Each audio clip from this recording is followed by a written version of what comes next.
కేసర్ గారు, ఒక సర్వైవల్ కోసం చేస్తున్న రాజకీయంలో ప్రస్తుతం తలమునకలై ఉన్నారు చంద్రబాబు నాయుడు. అయితే మీరు చెప్పండి, అప్పటి వాజ్పేయి అద్వానీ ద్వయం ఏదైతే ఉందో వాళ్ళకి ప్రస్తుతం అమిత్ షా మోదీకి ఉన్న వ్యత్యాసం, అలాగే కాలం చెల్లిన రాజకీయాలు ఆడుతున్న చంద్రబాబు నాయుడు ఎత్తులు ఏవైతే ఉన్నాయో అక్కడ పారే అవకాశం కనిపిస్తోందా? ఎందుకంటే ఖచ్చితంగా 175 స్థానాలు, 25 పార్లమెంట్ స్థానాలకి మేము అభ్యర్థులతో సిద్ధంగా ఉన్నాం అనేది నిన్నటి వరకు ఒక మెసేజ్ ఇచ్చిన బీజేపీ చంద్రబాబు నాయుడు చెప్పేదానికి ఈళ్ళు అవుతుందా, లేదంటే వాళ్ళు చెప్పేదానికి చంద్రబాబు నాయుడు ఈళ్ళు అవ్వాల్సిన అవసరం ఉందా? ఏంటి సార్ మీ విశ్లేషణ? అంటే వీళ్ళు అవటం వీళ్ళు అవ్వకపోవటం వేరే విషయం, కానీ అసలు చంద్రబాబు గారిని అమిత్ షా గారి దాకా చర్చలు తీసుకెళ్లటమే బీజేపీకి సిగ్గుచేటని నా అభిప్రాయం. బీజేపీకి పరువు తక్కువ నా అభిప్రాయం. బీజేపీకి అప్రదిష్ట అనేది నా అభిప్రాయం. ఎందుకంటే ప్రధాని నరేంద్ర మోడీని పట్టుకుని టెర్రరిస్టు, అవినీతిపరుడు, ఈ దేశం ఇతర దేశాల వాళ్ళు కూడా దగ్గరికి రానివ్వటం లేదు అని చెప్పి ఇంకా చాలా చాలా తీవ్రమైనటువంటి దూతులు విమర్శ. మామూలుగా అయితే రాజకీయాల్లో విమర్శలు అనుకుంటాం, విమర్శలు చేసుకుంటే ఊరికే అటు ఇటు నడుస్తూ ఉంటది. కానీ వ్యక్తిగతమైనటువంటి దోషం చేయటంలో చంద్రబాబు నాయుడు గారు సిద్ధహస్తుడు. ఆయన గత 30 ఏళ్ళుగా ఇదే రాజకీయం చేస్తూ కొన్నాళ్ళు సక్సెస్ అయ్యారు, ఇప్పుడు ఫెయిల్ అవుతున్నారు. ఎంతసేపు ఎదుటివాడి మీద బురద వేసి తను చాలా పవిత్రుడన్న ఇంప్రెషన్ ఇచ్చి ఈనాడు, ఆంధ్రజ్యోతి వంటి వాటిని అడ్డం పెట్టుకుని బతికిపోతూ కథ నడుస్తుంటారు. అలాంటి వ్యక్తిని అసలు పవన్ కళ్యాణ్ చెప్పాడనో, పవన్ కళ్యాణే చెప్పాడు కదా ఆ రోజున తెలుగుదేశం పార్టీని బీజేపీ చేదరించుకుంటా ఉంది, అసలు దగ్గర రానివద్దని అంటుంటే నేనే బతిమిలాడాను, బావులాడితే ఒప్పుకున్నారు పొత్తని అప్పుడు చెప్పాడు. చెప్పిన తర్వాత సరే అయినా కొన్నాళ్ళు చివాట్లు పెట్టారని కూడా చెప్పారు. అదే చివాట్లు పెట్టారు అని చెప్పారు కదా. అంటే ఏంటి దాని అర్థం? టీడీపీని బీజేపీ చేదరించుకుంటా ఉంది, దగ్గరికి రావడం ఇష్టం లేదు. ఎందుకు? మామూలుగా విమర్శలు, ప్రతి విమర్శలు అయితే ఎవరు పెద్ద సీరియస్ కల్లా. ప్రధానమంత్రి గారిని పట్టుకుని టెర్రరిస్ట్ అని ఏ దేశంలోనే ఎవరైనా అంటే మామూలుగా అంటే తీసుకెళ్లి కేసు పెడతారు. చంద్రబాబు గారు ఆ రోజు ముఖ్యమంత్రిగా ఉన్నారు కాబట్టి ఆయన ఏం మాట్లాడినా నడిచిపోయింది. అయితే అంతేకాకుండా ప్రధాని గారి భార్యను సైతం అనవసరంగా ఈ రాజకీయాల్లో తీసుకొచ్చి నానా మాటలు అన్నారు. అలాంటి వ్యక్తిని మళ్ళీ తెలుగుదేశాన్ని పవన్ కళ్యాణ్ గారితో పాటు అక్కడికి అసలు పవన్ కళ్యాణ్ రానివ్వటమే తప్పు వాళ్ళు. సరే పవన్ కళ్యాణ్కి ఏం పెద్ద ఇది లేదు కాబట్టి వచ్చారనుకుందాం. కానీ చంద్రబాబు గారు అప్పటికే 14 ఏళ్ళు ముఖ్యమంత్రిగా చేసిన వ్యక్తిని ఆ రకంగా మాట్లాడిన తర్వాత ప్రైమ్ మినిస్టర్ వచ్చి ఇక్కడ ఏటీఎం గా వాడుతూ పనికొస్తుంది, యూటర్న్ బాబు ఈయన పోలవరంలో తినేశాడు, ఏటీఎం గా వాడుకున్నాడు, ఆంధ్ర హెరిటేజ్ మేము రక్షిస్తాము కానీ చంద్రబాబు తన సొంత హెరిటేజ్ కంపెనీ కోసం పనిచేస్తున్నాడని విమర్శించిన ప్రధాని మోడీ, సరే కంపారిటివ్ గా చూస్తే మోడీ గారి విమర్శలే, చంద్రబాబు గారి బూతులు. ఒక రకంగా చెప్పాలంటే మనకి మోడీ గారంటే జనరల్ గా గౌరవం ఉంటుంది, మనకేం తగాయిదే ఉంటుంది.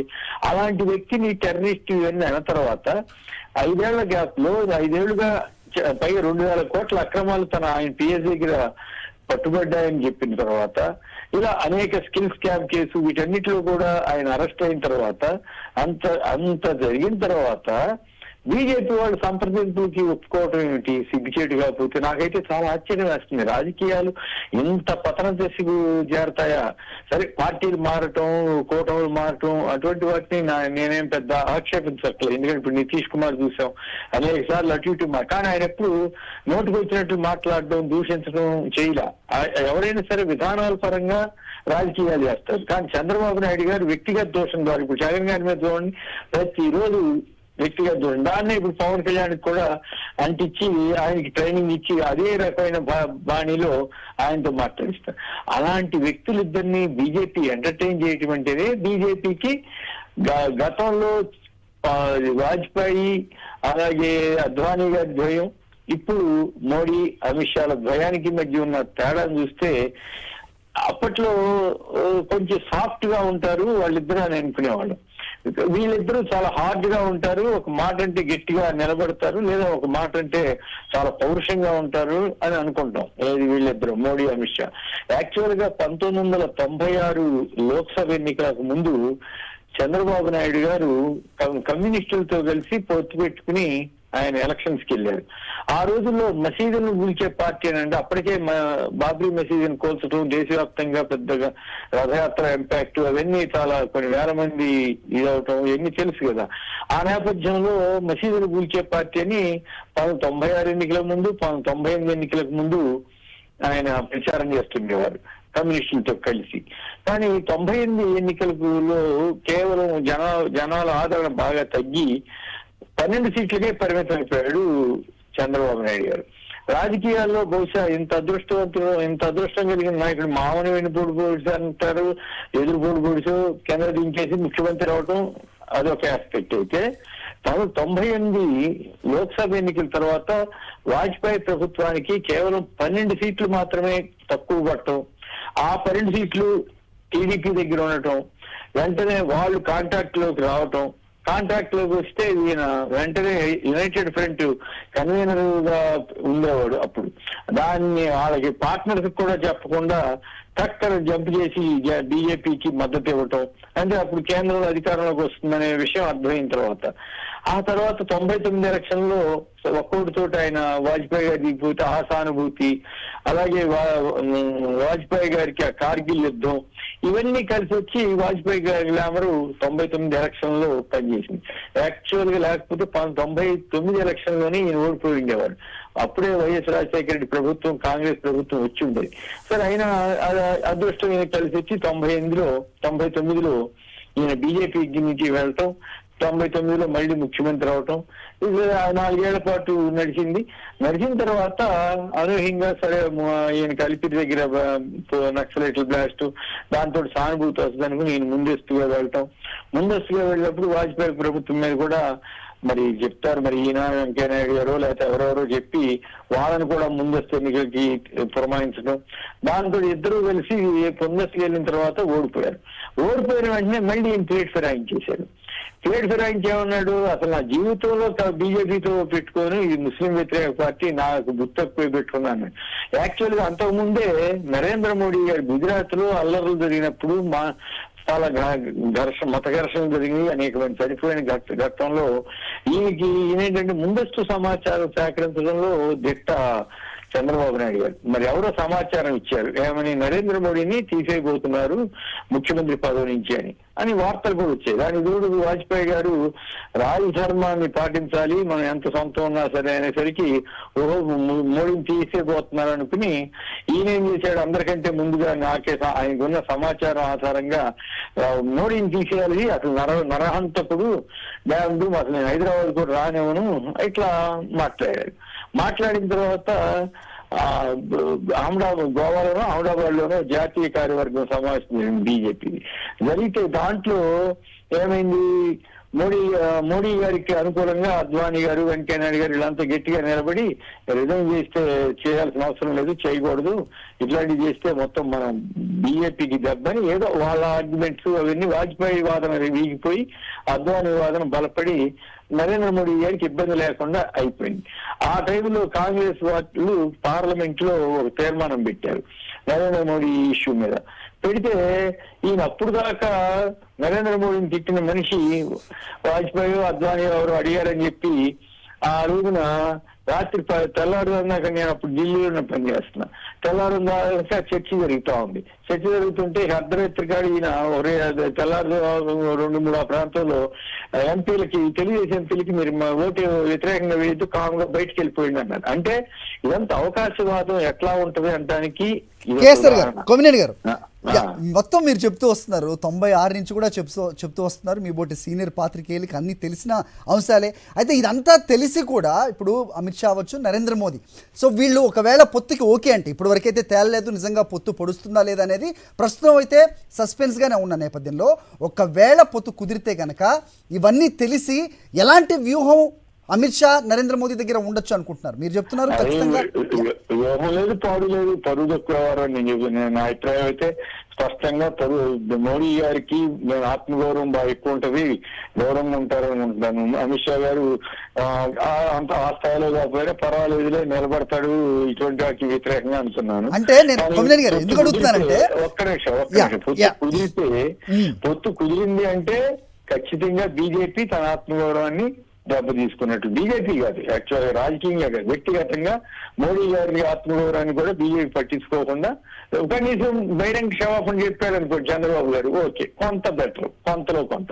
అలా కాకుండా కనుక ఒప్పందం అయితే నాకైతే కొంచెం బీజేపీ పట్ల ఒక రకమైనటువంటి వైమనస్సత్వం అంటారు కదా, అట్లాంటి భావన ఏర్పడుతుంది. అది ఒకటైతే ఇక మీరు అడిగినట్లుగా ఏ వ్యూహం అంటే వ్యూహం లేదు, పాడు లేదు, ఏదో ఊరికే ఆంధ్రప్రదేశ్ లో ఊరికే మళ్ళీ ఏమన్నా టీడీపీతో గెలిస్తే 2-3 సీట్లు ఏమైనా వస్తాయనే పిచ్చి ఆలోచన.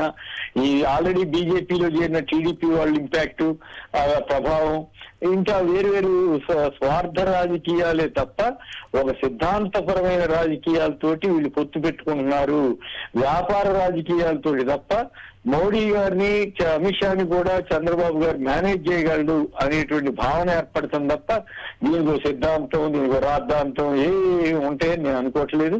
కేవలం ఒక బిజినెస్, రాజకీయాల్ని ఒక బిజినెస్ లైక్ గా మార్చేశారు బీజేపీ వారు సైతం అని అనడానికి చంద్రబాబుకి, మోడీ గారికి, అమిత్ షా గారికి ఇప్పటివరకు చంద్రబాబు గారు ఈ విషయాల్లో దిట్ట యూటర్న్ తీసుకోవడంలో కానీ, తన రాజకీయాన్ని వ్యాపారంగా మార్చడంలో కానీ, డబ్బు ఖర్చు పెట్టించడంలో కానీ, ఎన్నికల్లో ఇవన్నీ చాలా అవలక్షణాలు ఉన్న వ్యక్తిగా మనం అందరం చూస్తాం కదా. ఆ అవలక్షణాల్లో కొన్ని బీజేపీకి ఉన్నాయి. అట్లాగే మోడీ గారు, అమిత్ షా గారు ఈ అదే తరహాలో వెళ్తున్నారు తప్ప దీనికి ఒక పెద్ద వ్యూహం, దీనికి ఇది నిజంగా వ్యూహం ఉంటే వాళ్ళు ఏం చేయాలంటే ముందు పవన్ కళ్యాణ్ని పక్కన బారేయాలి. అయ్యా నువ్వేంటి మాతో కాపురం చేస్తా, వాళ్ళెవరితో లేచిపోయి అతనితో ఎట్లా కాపురం చేసావు ఇప్పుడు దాకేనే అని చెప్పి తొలగించేయాలి రాజకీయంగా. ముందు నువ్వు మాకు ఉద్యోగం చెప్పాలి. ఇంకో ఆప్షన్ కింద కొమ్మినేని గారు, ఇంకో ఆప్షన్ కింద ఒకవేళ ఈ పొత్తులో ఓకే వస్తాము అయితే పవర్ షేరింగ్ కూడా అడగాలని పవన్ కళ్యాణ్తో ఏమైనా చెప్పే అవకాశం ఏదైనా ఉందా? ఈ మాటలన్నీ అప్పట్లో వచ్చిన మాట నిజం, ఈ మాటలన్నీ అప్పట్లో వచ్చాయి, కానీ అవి ఎంతవరకు వాస్తవం అనేది అర్థం కావట్లా. ఎందుకంటే వాస్తవం కాదేమో అనిపిస్తోంది. బీజేపీ దిక్కుమాలిన ఒక సీటు కోసం 2 సీట్ల కోసం కక్కుర్తి పడుతోంది తప్ప తెలుగుదేశం పార్టీలో నుంచి వెళ్లి చేరిన వాళ్ళ ఇన్ఫ్లుయెన్స్ దీనికి ప్రభావానికి లొంగి వ్యవహరిస్తుంది తప్ప పవర్ షేరింగ్ కూడా అవసరం అడుగుతుందా లేదా అనేది కూడా ఇప్పుడు నాకు డౌట్ వస్తుంది. ఒకవేళ ఇంకా అడుగుతున్నావు కానీ బట్ ఎక్కువ సీట్లు అడుగుతున్నాడు అనేది అందరు రాస్తున్నారు.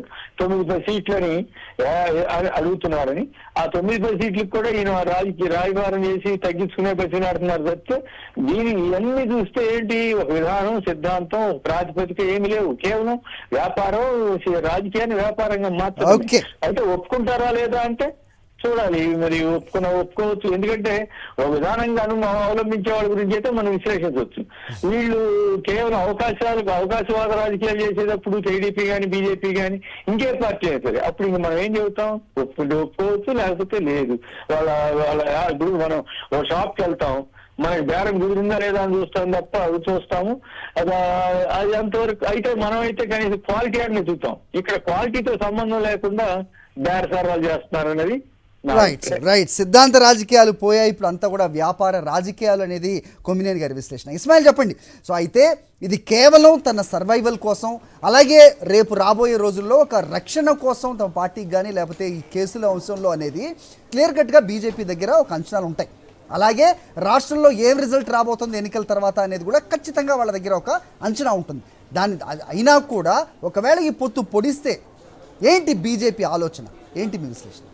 ఇప్పటికున్నటువంటి ఒక ప్రాతిపదికన బీజేపీ, జనసేన ఒక కూటమిలాగా వాళ్లకు కొన్ని సీట్లు ఇవ్వాలనేటువంటిది చంద్రబాబు ప్రపోజల్గా కనిపిస్తుంది. ఒక 30 స్థానాలు అటు జనసేన, అదేవిధంగా బీజేపీ కూటమికి అసెంబ్లీ స్థానాలు, 8 నుంచి 9 పార్లమెంట్ స్థానాలు జనసేన, బీజేపీ ఇద్దరికి కలిపి, అంటే 30 అసెంబ్లీ స్థానాలు, 175 నుంచి అట్ ద సేమ్ టైం మొత్తం 25 పార్లమెంట్ స్థానాల నుంచి 8 లేదా 9 పార్లమెంట్ స్థానాలు ఇవ్వడానికి ఒక ప్రపోజల్ వచ్చినట్టు చర్చ జరిగినట్టు తెలుస్తుంది. ఈరోజు మధ్యాహ్నం తర్వాత చంద్రబాబు, పురంధరేశ్వరి, నడ్డా, అమిత్ షా, పవన్ కళ్యాణ్ వీళ్ళందరితో ఒక సమావేశం ఫైనలైజ్ అయిన తర్వాత దాదాపు పొత్తు ఖరారు కావచ్చు అనేటువంటిది అటు జనసేన, టీడీపీ వర్గాలు చెప్తున్నాయి. కానీ బీజేపీ అధిష్టానం మాత్రం ఇంకా చాలా గుమ్మరంగా కనిపిస్తోంది. హరి.